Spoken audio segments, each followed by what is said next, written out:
Olá, meus amados, meus queridos irmãos.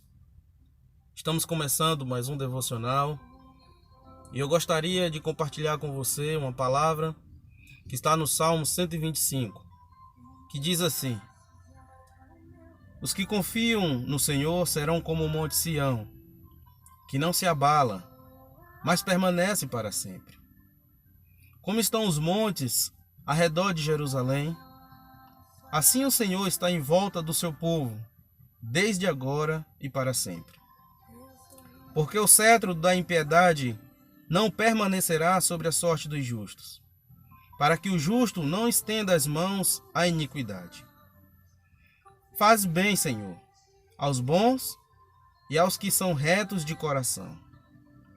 Quanto àqueles que se desviam para os seus caminhos tortuosos, levá-los ao Senhor com os que praticam a maldade. Paz haverá sobre Israel. Deus seja louvado. Meus irmãos, o Salmo 125, ele é um salmo de encorajamento. É um salmo que encoraja os crentes a viver em momentos difíceis. Viver em momentos de tempestades. Nós não sabemos quem escreveu esse salmo, quem o compôs. O que nós sabemos é que este salmo ele era cantado pelos peregrinos judeus quando eles saíam de suas cidades e iam até Jerusalém para oferecer a Deus seu culto, prestar a Deus a sua adoração. Pelo menos uma vez ao ano, eles deveriam sair de suas cidades para irem até Jerusalém, oferecer a Deus o seu culto e a sua adoração. Essas festas ordenadas por Moisés, pelo menos uma vez no ano, eles deveriam fazer isso. E enquanto eles iam pelas estradas peregrinando, eles iam louvando a Deus e cantando estes salmos. Por isso que ele é chamado Salmo de Romagem ou Salmo de Romaria. Mas esse salmo também nos ensina e fala como o povo de Deus deve se comportar em meio às adversidades. Primeiro, ele nos ensina que Deus é um Deus de promessa. Ele promete ao seu povo que os que confiam nele são como o monte Sião. Olha o que ele fala, que os que confiam no Senhor serão como o monte Sião, que não se abala, mas permanece para sempre. Como estão os montes à roda de Jerusalém, assim o Senhor está em volta do seu povo, desde agora e para sempre.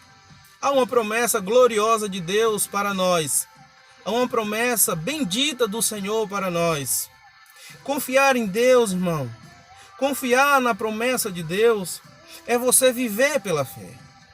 É você ter a certeza que Deus sustenta e controla todas as coisas. É você pegar uma palavra de Deus e guiar suas emoções, suas atitudes, guiar suas escolhas baseado na palavra de Deus. Se você confia em Deus, então Deus te dá firmeza. Deus te dá proteção. Deus te dá livramento, porque você está firmado na promessa dele. Depois ele nos diz que precisamos orar a esse Deus, clamar a esse Deus, interceder a esse Deus, pedindo graça e misericórdia sobre nós e sobre os nossos. Ele diz que faz o bem, Senhor, aos bons e aos que são retos de coração. Fazer o bem, irmão, aqui não é tornar a vida mais fácil. Fazer o bem não é tornar as coisas mais fáceis para nós. Como o apóstolo Paulo diz lá em Romanos 8, 28, todas as coisas cooperam para o bem daqueles que amam a Deus. É o bem espiritual. É o bem que você, mesmo em meio às coisas difíceis, você confia em Deus. Você continua confiando em Deus. Você continua crendo nas promessas de Deus. Porque confiar em Deus quando as coisas vão bem é muito fácil. Mas fazer o bem aqui que ele se refere é você estar firme na promessa de Deus, orando a esse Deus, não desistindo da comunhão com esse Deus.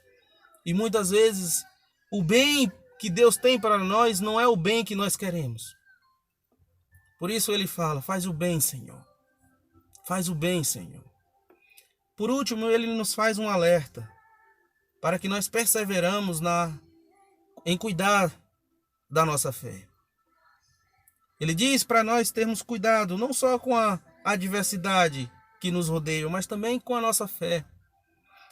Olha o alerta que ele dá quanto àqueles que se desviam para os seus caminhos tortuosos. Levá-los-á, Senhor, aos que praticam a maldade. Nós precisamos ter cuidado, irmãos. Precisamos ter cautela.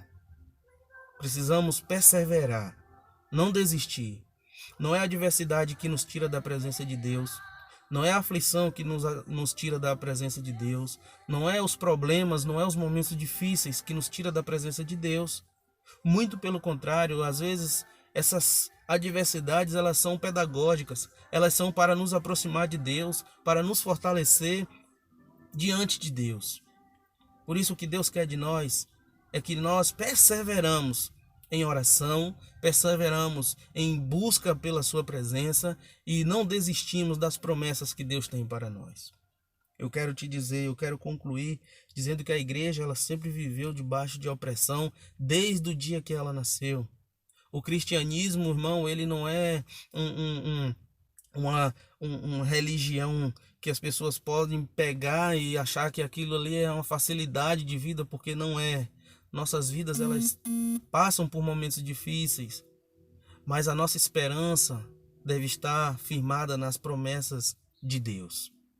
Eu quero te dizer que Jesus passou também por todas as adversidades para nos libertar, para nos dar vida. E por isso que nós podemos crer nas promessas de Deus, orar a esse Deus e perseverar em oração, perseverar em fé, porque Ele é fiel para nos sustentar até o dia da sua vinda. Deus te abençoe, que Deus te guarde, em nome de Jesus.